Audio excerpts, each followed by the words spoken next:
Good evening, everyone. I'm Karen Friedman Quinn with the Programming Department here at Wilton Library, and I'd like to welcome you to the second in the series called The Sandwich Generation. And tonight we're going to be speaking about local lifelines, local help.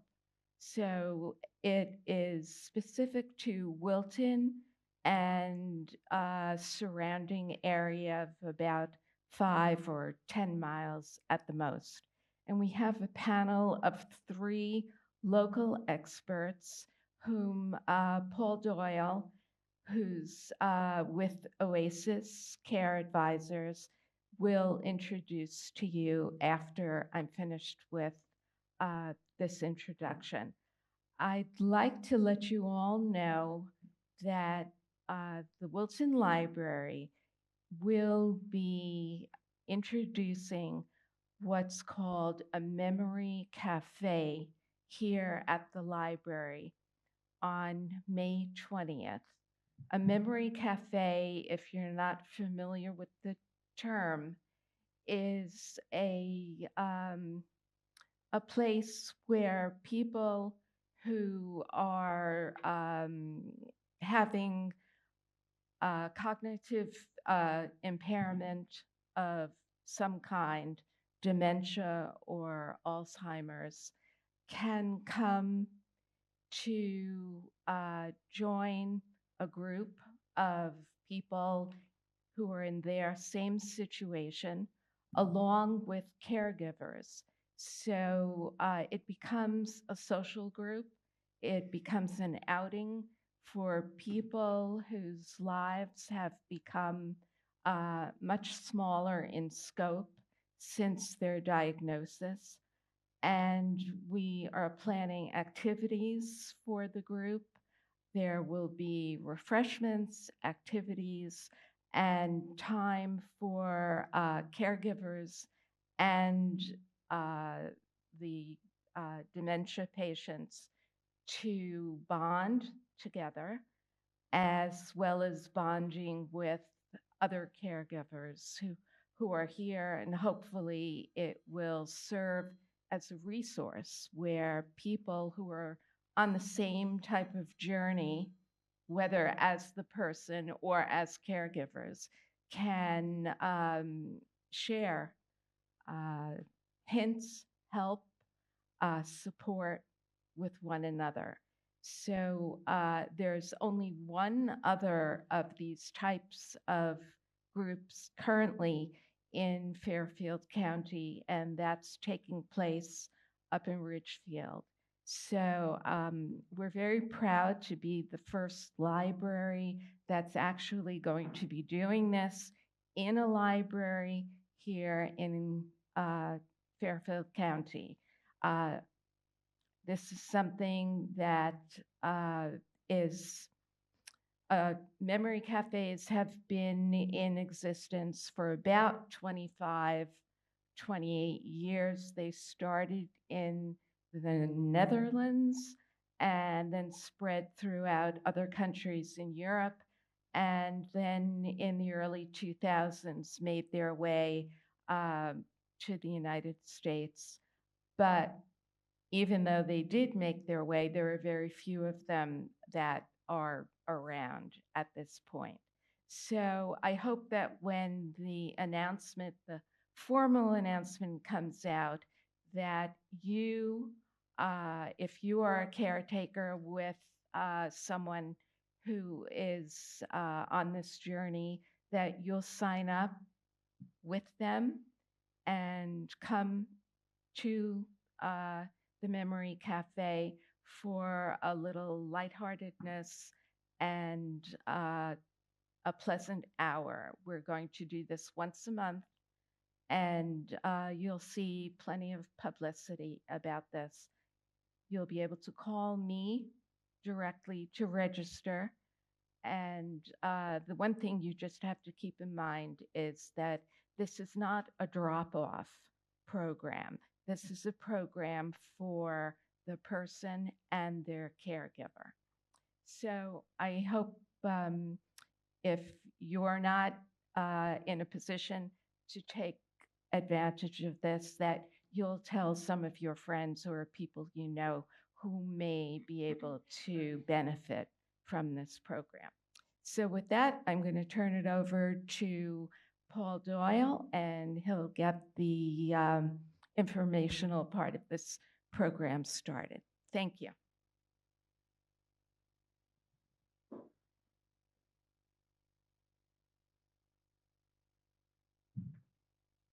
Thank you, Karen, and welcome. I would say, just to follow up on those comments about a memory cafe, if you're not familiar with it, pay attention that it comes out. It is a terrific program, and the fact that your community is establishing one, it's another great resource, and that ties into what we're doing here today as part of the Sandwich Generation series. Now, the Sandwich Generation series was born out of the work that we do at Oasis, which is to help families navigate senior care. And that means the whole spectrum. So somebody may need a grab rail in a shower and some guy who won't screw up the tile. Somebody else may need Medicaid planning to get into skilled nursing and have Medicaid pay for bills and everything in between. So that's how we spend our days, is educating families on the resources that are out there. And every one of the panelists we bring in this series are people that we refer families to. So we thought, what a great idea it would be to just get them all together, and let's do this in a group setting. Good to do it one-on-one, and we're happy to do that as well. But this starts it. And so tonight we're going to be talking about local lifelines. We gave last month was a primer, 10,000-foot view of the whole spectrum. It was videotaped, so if you want to go back, it's a good cheat sheet. It's a Monarch Notes of the whole thing. I think you'll find it valuable. In subsequent weeks, and I'll go into this later, we'll break it down, and we'll bring in lawyers for the legal piece. We'll bring in home care and durable medical equipment people for what to physically do in the home. Tonight, we're going to talk about local lifelines.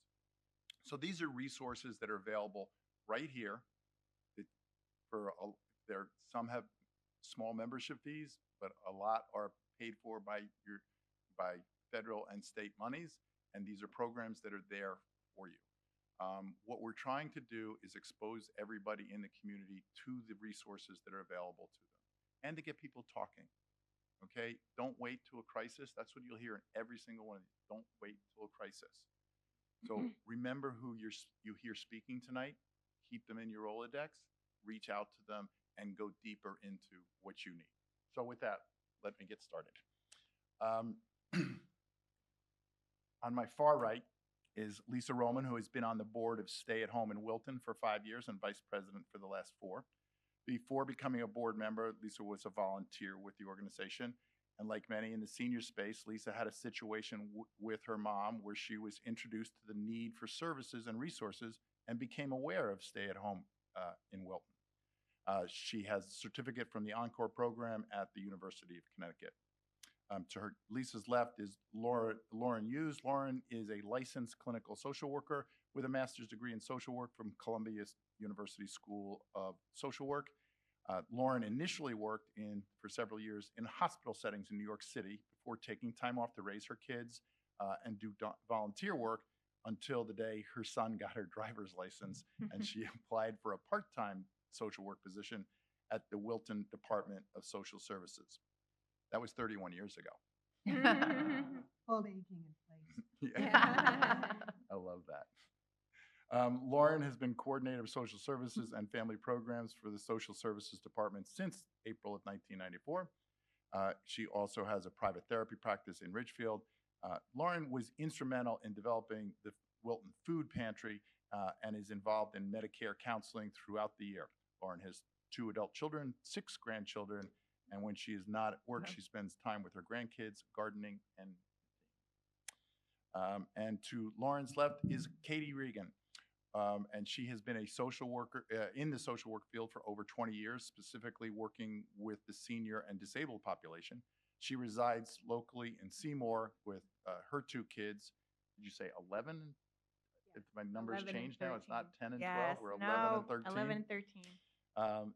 And her spouse, in addition to being a working parent, she also was a primary caregiver for her grandmother, so she knows firsthand the vital role that caregivers play and the importance of community service, community resources. I will also say in all three of those biographies, which came from each of them, you notice one commonality, that they all faced it in their own family. So it touches everybody. What I'd like to do to start us is, I want to hear from professionals about the signs that they see that their clients and the families that they deal with don't react to, that they see that maybe this should be the catalyst rather than waiting for a crisis. So I think if I'm waiting for the crisis, what are the types of things we see that maybe should raise a red flag that doesn't? I know in our group and with our members, is the first thing that kind of claims your independence is ability to drive. And that's something that we kind of face, and that's why one of our main services is transportation. And sometimes that is over 600,000 adults lose the ability to drive every year for whatever reason. And which is for many people a lifeline, whether you're going to the doctor, you're visiting family. And so it's a huge, huge proponent, and unfortunately can lead to a lot of loneliness and isolation. And that I've heard is almost like smoking 16 cigarettes a day. But so if there's any way that, our services really help kind of at least be able to have people go to the doctor, social functions, because you don't always want to call your neighbor. You don't always want to, bother your family. And so at least we offer a way that we have a concierge driving program. We go with our members to the doctors. We stay with them, maybe do a side trip to the store, whatever they need. But that's so important, because once you lose the ability to drive, it's really a lifeline to the community. So do you see, that's obviously a big factor. Nobody says willingly, I'm done. Right. It's a traumatic thing. Oh, it is. How do we know, though, that we should be thinking about it? It's difficult. Some people need a little nudge. I know when my mother was going through this and she went to the DMV and she was having an eye test and my sister was going to help her, I literally put her in arm lock and I said, go away. I said, let the DMV do this for us. It will be a blessing.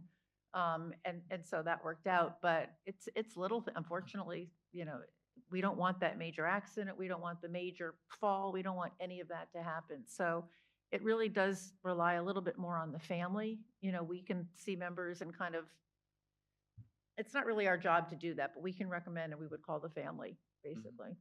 How about, what are some of the things we might see in the home? If I'm the adult son going into my mom's house, and what are things that might indicate that things are not, she's good, but I should start thinking about things. What am I going to see in the house?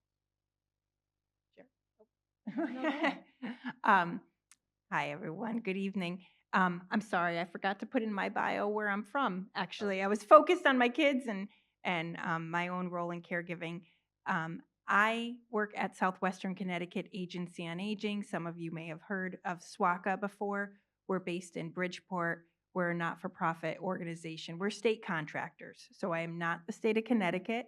However, we administer a number of the state and federal programs for seniors and younger disabled in lower Fairfield County. So we cover 14 towns from Monroe, Trumbull, down to Greenwich. There's 5 agency on agings in the state of Connecticut. So, and again, we cover this neck of the woods. So just back to your question, I mean, for the son or daughter, who's visiting mom, and we get this call a lot, it seems like around the holiday times, for children who reside out of state, come home for the holidays, and maybe they're noticing that, one of the big calls we always get is that maybe, they open up the fridge and there's a lot less food in the refrigerator. Some of the food may be expired. Maybe they notice that mom or dad, was always, dressed appropriately, and now they're not dressing appropriately for the weather, or they're seeing that mom and dad are, wearing some of the same items that they wore in past days. They may notice that their house is a little bit more unkempt, or things are just disheveled. There's a lot of, notes going on places. So picking up on the small things, I always say in the beginning, and kind of having your eyes open to what's going on. I think that just, as you were saying earlier, the main thing is to kind of try as best as you can to get ahead of it, because unfortunately, all too often, we do get a number of those phone calls where it's an emergent situation, and then the loved one is always saying, I saw things going on, but I was too hesitant to speak to my siblings about it, or speak to my loved one about it, and try to be upfront. And now it's an emergent situation. Now, Lauren, when we spoke last week, you brought up the dreaded H word, hoarding. So now, Which is now called a high content home. oh, but look, this has been. It's almost a parody of itself, as serious as it is, because we put it on television as the most extreme.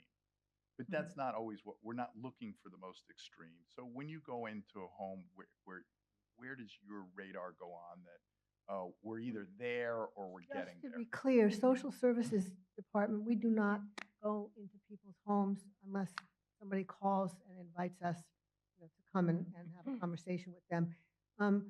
Unfortunately, usually the way we get involved is if EMS gets a call and the fire department and the police and emergency services wind up at someone's home and find access to the home is restricted because of high content. And the reality is there are some homes locally that look like, I don't watch those shows on TV, but what I've heard about them, where people live with so much clutter in their homes that they have literally passageways where they can walk, and where I think one of the definitions of the problem as a diagnostic issue is if the room or the facility is no longer able to function in the way that it was designed. If you can't cook on the stove because it's filled with mail from a year, if you can't use the bathtub because it's become a storage place, if the bed is not able to be slept in because there's so much clothing on the bed that nobody could lie down on it. And there are situations like that, and it's a very difficult problem to address and a very difficult problem to remediate. But we do become involved because of the safety issue. Now, the extension of that problem is that there's usually a report made to the housing department in town, and then social worker often goes out to visit the home with someone from the fire department and the housing department. But again, without an invitation into the home, nobody can go in. So, the problem is often quite intractable. But there are lesser degrees of that problem. As Katie was saying, if children come to visit, if a neighbor sees there's an issue, if they're noticing that the mailbox is overflowing and nobody's come out to get their mail for a while, we will get calls from neighbors. And again, we often say, if you're making a referral, you have to ask your neighbor to give us a call, to give us permission to come in and help them. And then we try to get them to come in to see us, or if they invite us, we might go out. We don't really make house calls. Okay, that's great. So that sets us up. So I've seen dings in the car, or maybe the side view got clipped. I went in and the milk was expired from 2 months ago, or there's stuff sitting on top of the stove, so we really can't cook. Or the bed, that's the really common one, right? The bed, you couldn't sleep there, or you're sleeping in a really, so that's got me engaged now. Now, where do I go? And that's where you guys are here. My first step is going to be, so let's drill down on each of the organizations because they're different. They work in concert with each other, but let's get into that a little bit. So Lisa, let's start with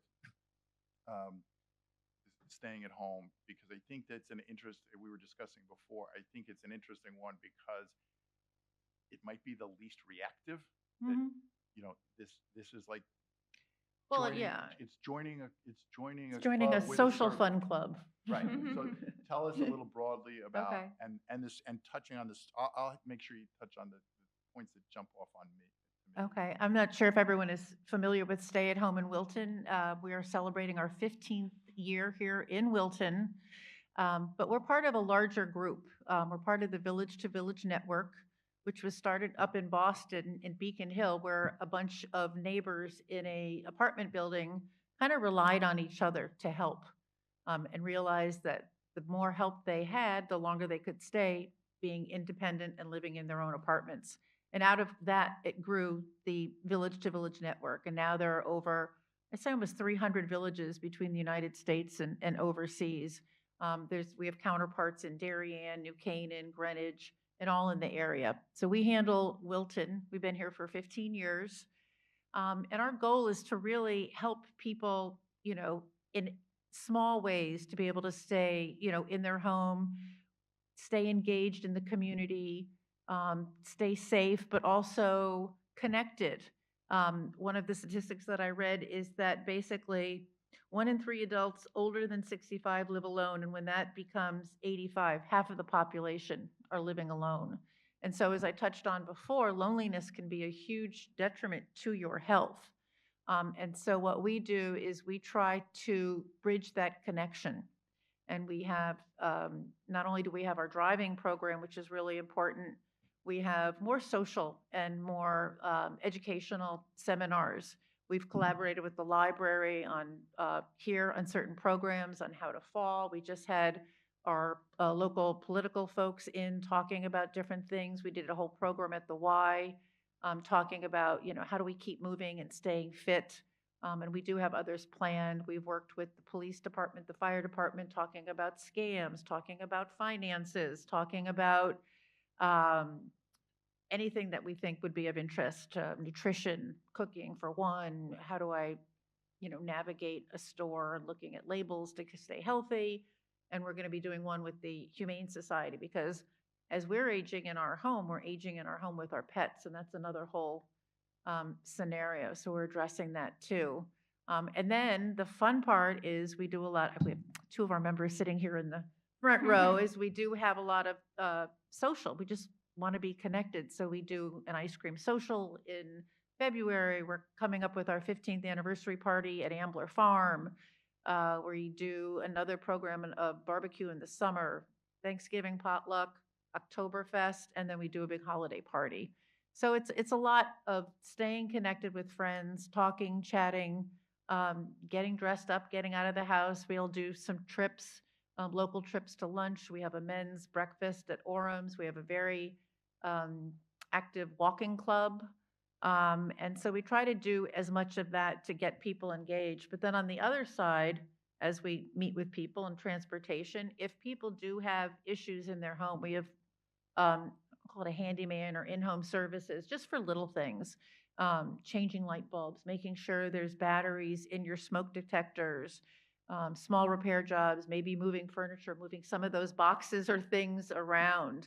And also, if something is a little more dire and you need a professional, I know that some people are afraid to have, strangers come in their homes. They're afraid of being taken advantage of by, different people. And so we will recommend whether it's a plumber, electrician, or whoever, and help out as many of the little little projects in your house, and help. We had the ice hockey team shovel walkways for our members and try to engage as much also with other generations, because the 2 loneliest generations right now are teenagers and seniors.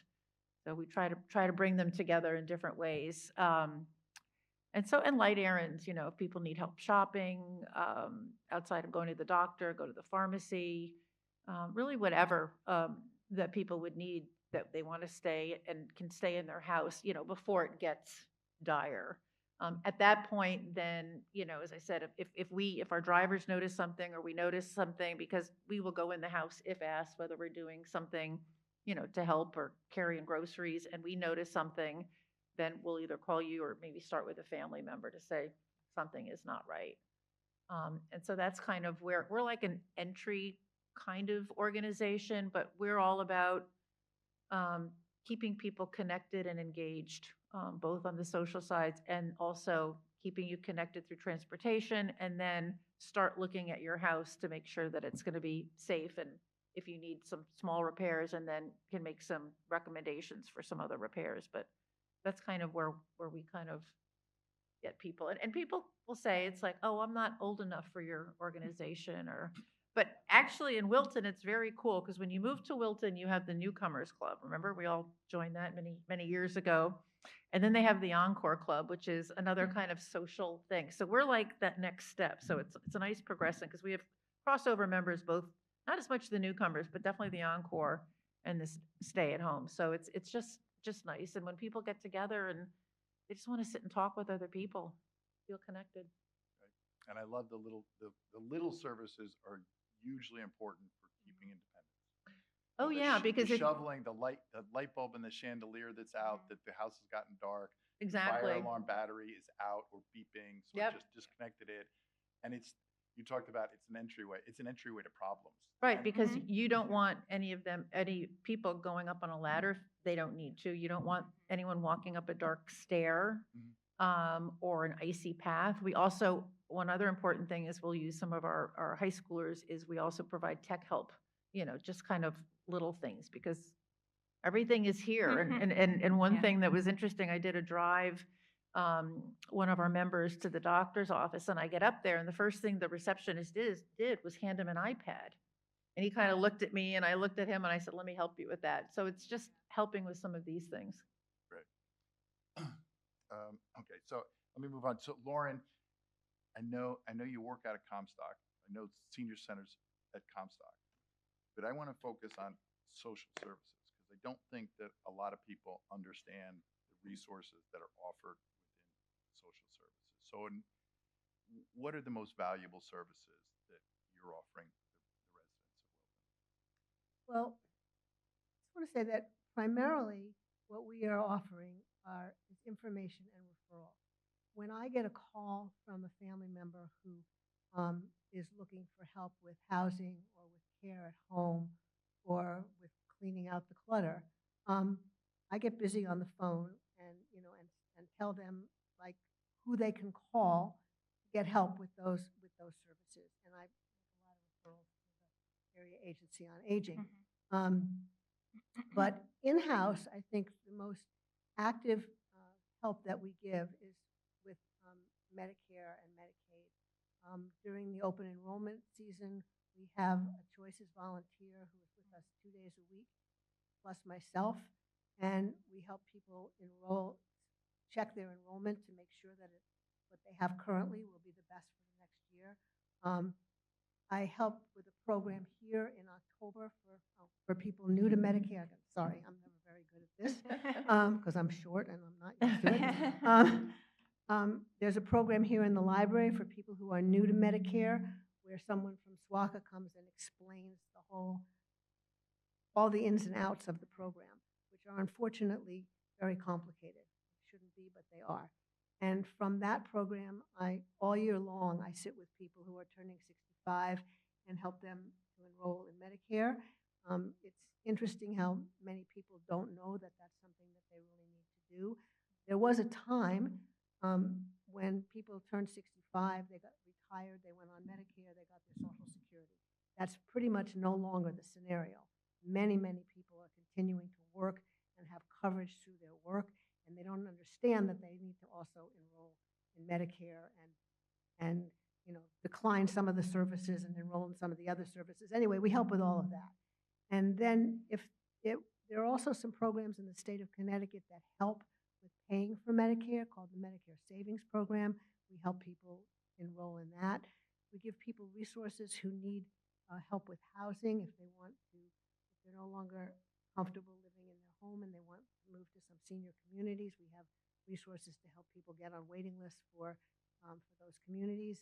And one of the things that I do personally is that I run a town food pantry. We have over 100 seniors who come weekly to the food pantry. We run on a grocery store model, so everybody gets a shopping bag and can go and get their own groceries. We don't pre-pack.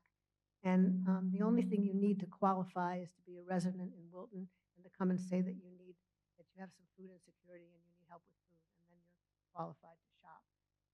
We also give out Stop and Shop and Village Market gift cards, and if you want to qualify for that, people have to provide some financial information, but it's really pretty simple to get involved in that. And you would be surprised how many residents in town have food insecurity issues. So we do have that. And, and I know Paul doesn't really want me to talk about the senior center, but I do need to say that along the lines of what was being said about socialization and interaction with peers, we have a really amazing senior center.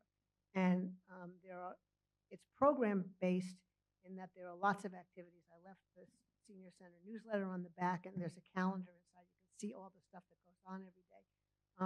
But we have spaces where people can come and sit and we have coffee all day long, every day, and people can come and sit and have coffee after their programs, and there's a lot of that going on. All the programs are free for anyone who's a Wilton resident.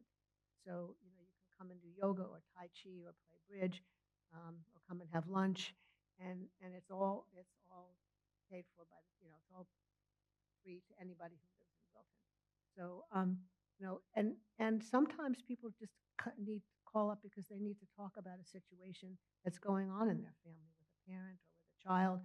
We're always there to listen to people who have issues and try to direct them to the appropriate resources.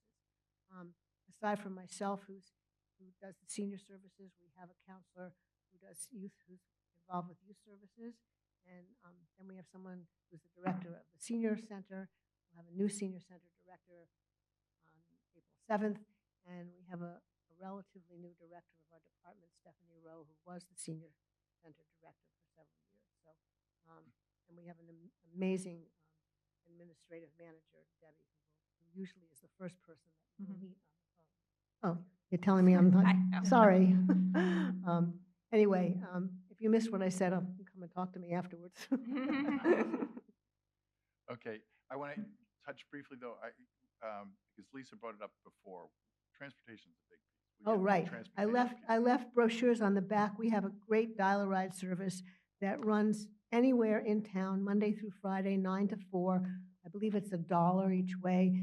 They'll take any Wilton resident anywhere in town for any reason, to the senior center to get a haircut, to the post office to pick up groceries, to go to the pharmacy to get your drugs, whatever you need. You just have to call a day in advance, and the drivers are wonderful, and they'll pick you up at your house, bring you to where you're going, and then bring you back home. They also go to Norwalk for doctor's appointments on Tuesdays and Thursdays. I believe it costs $3. And that's from 9 to 5, Monday through Friday. 9 to 4, Monday through Friday. And you can talk about the senior center all you want. I want to make sure social services had the platform because people know a bit about them. On that senior center, we talked a little bit about just being out and being engaged. And I think Lisa touched on this. That's care. We're taking care of ourselves. It's not going to a doctor, but these are good habits for keeping ourselves. We go for a robust walk. We need to have social interaction, and these are the forums that are easy to have them because they're difficult to have. And the other advantage of having a place where people come on a regular basis, both the senior center and the food pantry, is it gives the social workers a chance to interact with people, and we notice when things are changing. It's because I've been here a long time, so I notice when people are getting less and less capable. I notice when they don't seem to be managing as well. And so just that vision, the fact that we see people gives us an entree into noticing when things are slipping a little bit. And the Medicare piece, it's not just about starting it. I'll tell you, we just had a case of this, and we got SWACA involved because we got a call from Greenwich Hospital because a gentleman who was 72 years old was in the hospital but had failed to enroll for Social Security or Medicare at 65. At this point, didn't have health insurance, and they couldn't send him anywhere. He couldn't go to rehab. There was no rehab that was going to take him because he didn't have insurance. They weren't going to get paid, so they just said, "Sorry, we don't have space." The other thing that we recommend to a lot of people, it's another habit. So, okay, that's good at 65 to do, but the difference between health span and lifespan is so great at this point in time that we have a long period. So when I retire at 65, my health needs, my care needs are one thing. They're different at 72, 79, 85, 92, and 100. And off of that, our insurance should probably change or at least be evaluated. And a healthy thing, like you take your car in for a lube once in a while, you should go in and see the choices counselors on a regular basis to make sure for your current health situation, is your insurance the right or the best insurance for that? A lot of people get caught in with advantage in the beginning. It's a great deal, makes all the sense in the world. Start getting a little more active with clinical settings, it may not be the right solution. And you need to pay attention to that and sit with a choices counselor to pick out the right one. So it's great that you guys have that as a regular feature. Yes, thank you. So, I'm sorry, can I touch upon that? Or did you want to? Well, I'll let you get into it. I want to get into so now we bringing in the state now. Oh, well, state contractors. And the I state, wish. as you can see, is this really Darth Vader-ish looking, Yes, very scary. threatening piece. Well, don't talk to my kids. So Katie, give me the primer on the Southwestern Connecticut Area Agency on Aging, SWACA. Never Sure. going to say the whole thing. It's I know, SWACA. it's a mouthful. It's Okay, a so mouthful. tell us about SWACA and what we should know about the service. Sure. Gosh, I could be here all night, so I'll try to give the trailer version of it, the quick. Well, I'll give you the points if you want. If you want to hit the. Tell me about respite. Tell me about Sure. respite. Tell me about home care. Let's start Okay. with those. We'll start there. Sure. So, state of Connecticut and the federal government do have some programs specifically for seniors to maintain themselves in the community with supportive services, as opposed to prematurely going into a skilled nursing facility. Okay. In my department, the Aging Answers Department, we coordinate 2 of those programs. They're called Caregiver Respite Care Programs. They are programs specifically for individuals who reside in the community, need some type of supportive assistance. Maybe they need, some minor assistance bathing or dressing. I'm not talking like a sponge bath head to toe, but would it benefit them to have an aide there in the house, while they're managing their shower, to make sure that they're getting in and out of the bathtub safely, that they're drying off, that they're, again, they can put their socks and shoes on, but is it taking them 25, 30 minutes to do that? And it's so taxing, and then they're exhausted and have to sit for the next hour. Would it benefit them for that same aide to, make a light meal or strip the bed? I would love for somebody to change my bed sheets, and do the laundry. Would it benefit them to go to an adult day center potentially for some increased socialization and support? So again, under the Caregiver Respite Care Program, there needs to be that individual who needs the assistance, and then they need to have a caregiver. A caregiver in this particular circumstance can be a spouse. It could be a wife caring for her husband who has the beginning stages of dementia. It could be a child caring for their adult aging parent. It could be a neighbor who's, going over every couple days to make sure that their, neighbor who's a widow is, eating properly. Again, maybe they're helping them with some everyday tasks while the individual is taking a shower. It can be a church member. We also have caregivers who reside out of state. We have a lot of family members who, again, have moved out of Connecticut, but their aging parent still lives here in one of our 14 towns, but they're still a caregiver because maybe they're traveling here once a month to bring mom to her doctor's appointments. Maybe they're ordering Peapod for the groceries, for their loved one. They're managing all their bills. That still counts as being a caregiver. So under these programs, they are grant programs, okay? The federal government has a version, and then the state of Connecticut has a version. So we're able to go out to the home, do an assessment, meet with the caregiver, meet with the individual, and then if they decide that they want to come on to the program, develop with the caregiver a very individualized plan of care, okay? My grandmother, once she retired, she did not want to get up anymore at 6 a.m. She wanted to sleep and enjoy her rest. So for her, having an aide come in around 11 o'clock, that was most beneficial to her. Somebody else, maybe they are still a morning bird and they want that aide in there from 8 to 10, just a couple days a week to provide some of the hands-on care for their loved one so that they can tend to their own medical needs. Or they could go to, a movie with a friend that they haven't seen in a while.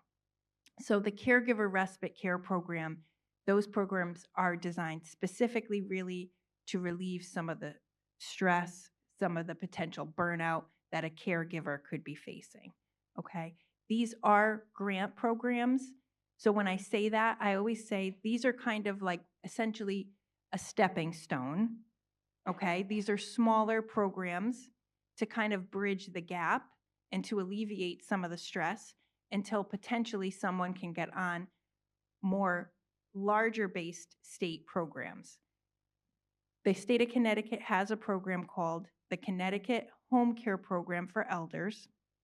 It's specifically for individuals, again, in the community who need some supportive services. They have to be age 65 or older, and there are some financial requirements for the program. Everybody thinks you have to be on Medicaid only to be on this program. That is not true. There are a couple different categories. One of them, yes, is Medicaid to be on the program, but you do not solely have to be on Medicaid. A home is not considered an asset when you live in that home. A car is not considered an asset, okay? My grandmother, again, began with the caregiver respite care programs, and then as her needs became greater, I helped my parents transition her over to the Connecticut Home Care Program for Elders. She passed away in her mid-90s. The home was still in her name, okay?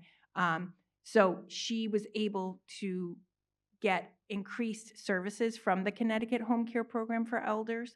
Again, there's a care manager assigned to work with the family or the individual if they're directing their own care, again, to make that individualized plan. It just has a much bigger budget. It's just there to really provide more of a cushion, more of a supportive services for the individual so that hopefully if their goal and wish is to maintain themselves in the community, this could be that way to do it, as opposed to prematurely going into a skilled nursing facility. Okay. Now, I want to bring up, I want to talk about the position of SWACA and the state. We joked about it, but it's not really the state. But what it does is exactly what Lauren and Lisa's organizations do, is that they connect you with places. Okay? So Lisa has her recommendations for plumbers and things like that that are very useful. Lauren says she spends most of her time making referrals, or a lot of time making referrals. So tell me that you're not really the state coming in to take my house away from me. What is SWACA? Sure. So it's kind of a loaded question. So what is SWACA? So, we're predominantly social workers, care managers. Again, our agency is not for profit. We are under the Older Americans Act. So we are a federal and a state program, and we essentially are state contractors. So all these programs that I just talked about, they are state of Connecticut or federal government programs. But the state will not go out to the house to do these assessments, okay? So they contract out to local agency on agings, and then we go out, we do the assessments, we work with the family members if they want to come onto the programs, but the state of Connecticut has the final say for some of these programs. So that Connecticut Home Care Program for Elders, as I mentioned, that my grandmother was on in her later years, that is a Department of Social Service program. They had the final say either to approve her or deny her to get access to that program. The care managers from the Agency on Aging helped my family do all the paperwork for the program, develop the plan of care for the program, how many hours the aide was going to come in, what time of day. And then the state of Connecticut was the one who finally approved it. SWACA also does have a number of private grant programs that we also administered. So not everything is just the home care program or the caregiver program. I myself coordinate a program directly with the VA.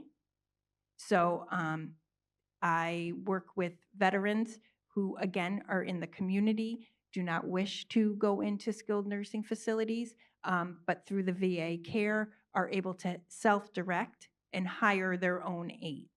So through that VA program, I certainly don't know everything about the VA because certainly it's such a large system, but I'm able to connect a lot of the veterans to different resources and supports.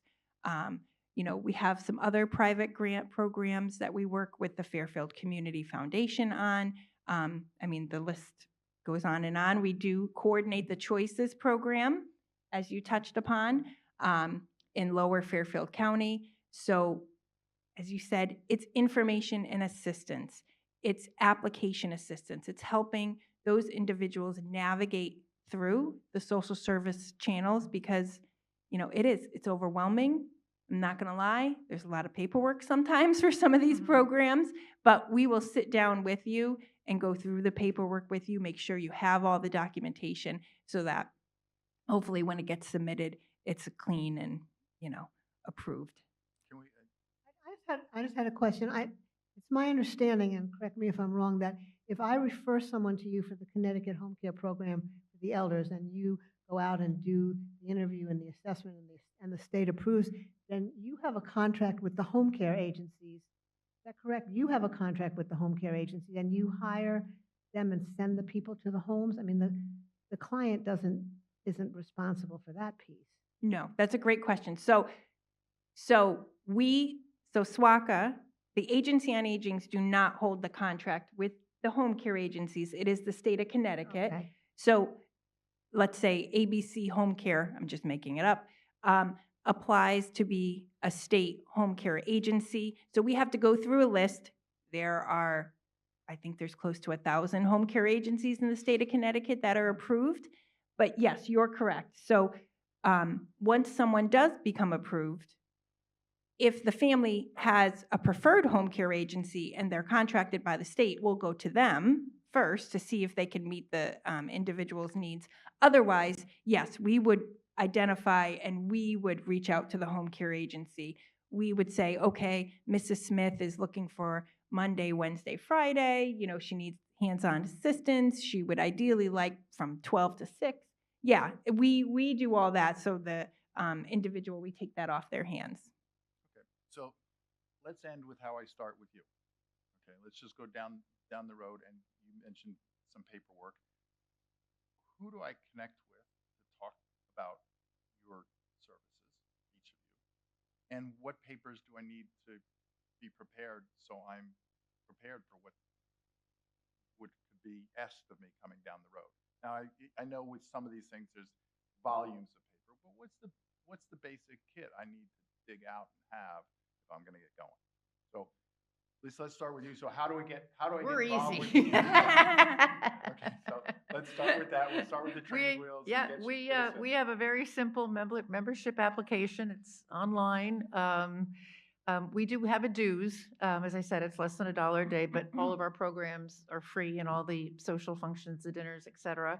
You basically fill out the application and send it in, and you're checked and you're a member. There are some, and it's not a lot of, it's just contact information, emergency information, maybe a little bit here and there, but it's really easy.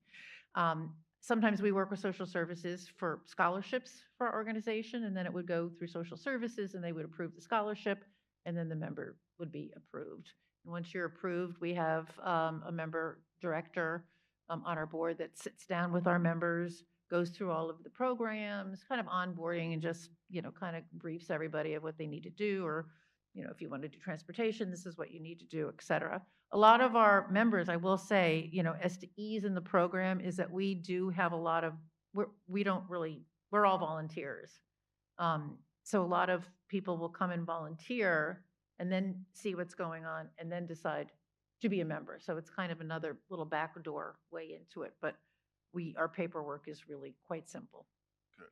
Okay, we'll step up to the next one. So I get a sense it's going to go up the line. So Lauren, for example, you touched on the dial a ride, the food pantry, and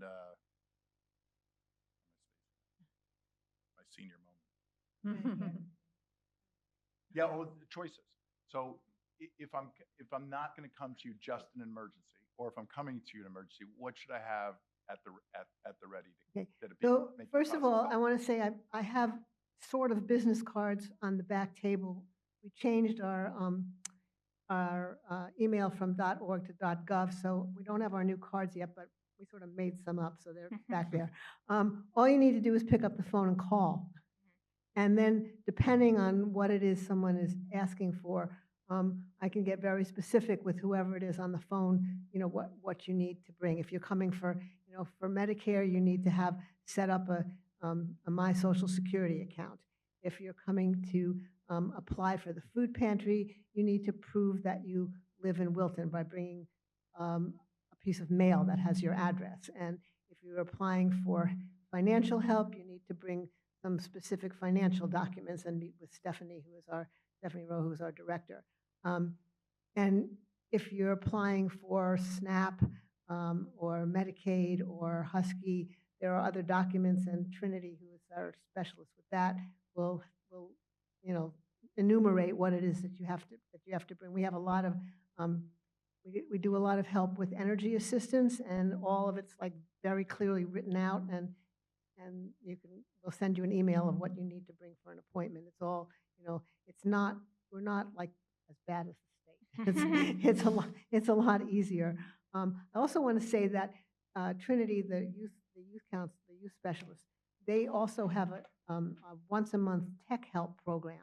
I think it's on a Tuesday at around 3 o'clock. But anyway, so if people need tech help with phones, with pads, with computers, we have that service available also. But in terms of what you need to bring, it's case by case, and if you just call, we'll tell you over the phone exactly what it is that you need to have with you.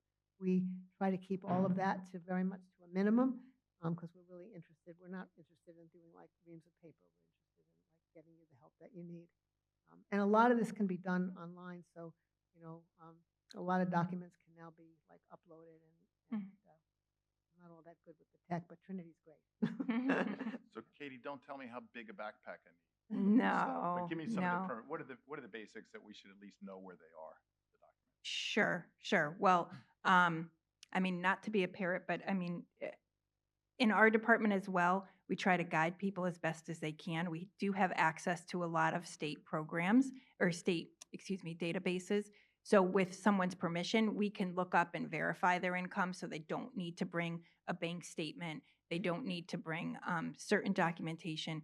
But to your point, again, the largest program that the state of Connecticut has, which is the Connecticut Home Care Program for Elders, if you were to apply for that program for your loved one, the state of Connecticut is going to ask for sometimes substantial information. A lot of it is your basic information that hopefully most people have on them or know where they can obtain them. Your Medicare card, if you have Medicaid, a copy of your Medicaid card, your birth certificate, a marriage certificate. Unfortunately, if someone has passed away, they may ask for a death certificate of the deceased loved one. They may ask for a divorce decree. If there's copies of life insurance policies, they will ask to see the cash surrender value of the life insurance policy. Depending on what category you are applying for the home care program, they may just ask for one copy of a most recent bank statement, or yes, if you're applying for Medicaid, they will ask for a 5-year look back period of your bank statements. The DSS workers can request tracers for those bank statements, so they can try as best as you can to try to help your end. But, again, there's various copies of information that the state will ask for, and we will try to work with the individual or the family members to try to obtain that. As you said, a lot of that information can be uploaded. Make sure whenever you apply for state programs that you're never sending the original of anything. Please always make a copy of it. And again, you can work with your local senior center on that, or again, the Agency on Aging will help you. But every program's really different. Other than the Connecticut Home Care Program for Elders, some programs, including the grant programs, those smaller caregiver respite care programs, everything is self-declared. We're trusting that everything that someone is writing down on that application is accurate and true to the best of their knowledge. So same thing with some of the other programs that we coordinate, those private grant programs. Again, we're just asking for the application. That's all we're asking for. And Katie, a lot of different programs. Am I calling different places for all these programs, or can I reach? Nope, you're all just calling. Also in the back, this is actually a magnet.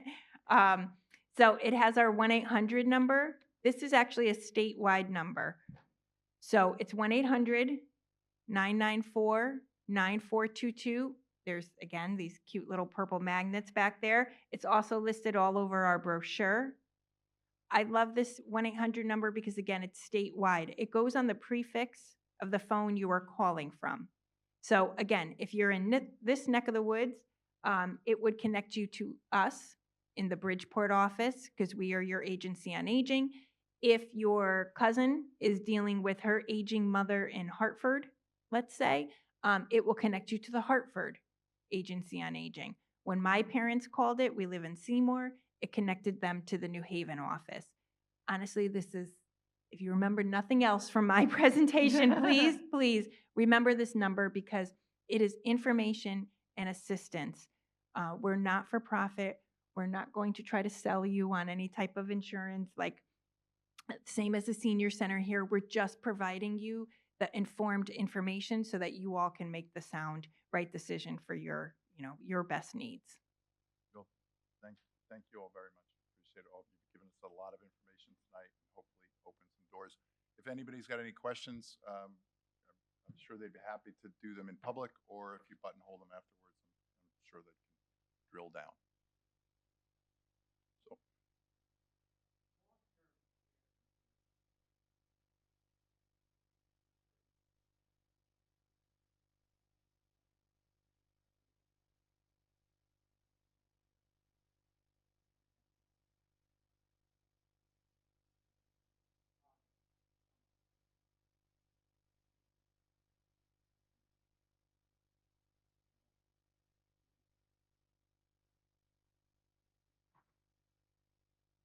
We have some resources.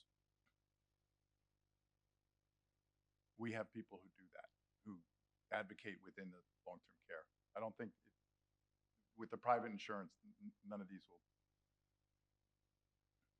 Our company, so I can give you a connection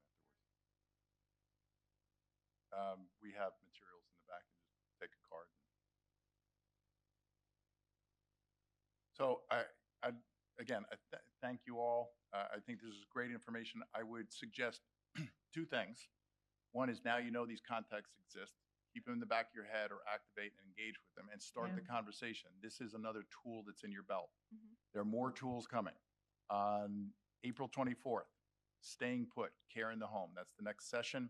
Sheila O'Brien, who is a certified case manager and registered nurse, will be coming in and be on the panel along with Steve Gregory, a certified aging in place specialist and owner of Oakley Home Access, and Jeffrey Farmer from the Center for Transitional Living. It'll be all the tools you're going to need if you're going to bring in resources to help you stay in the home beyond your local lifelines. So I hope you'll join us in a month.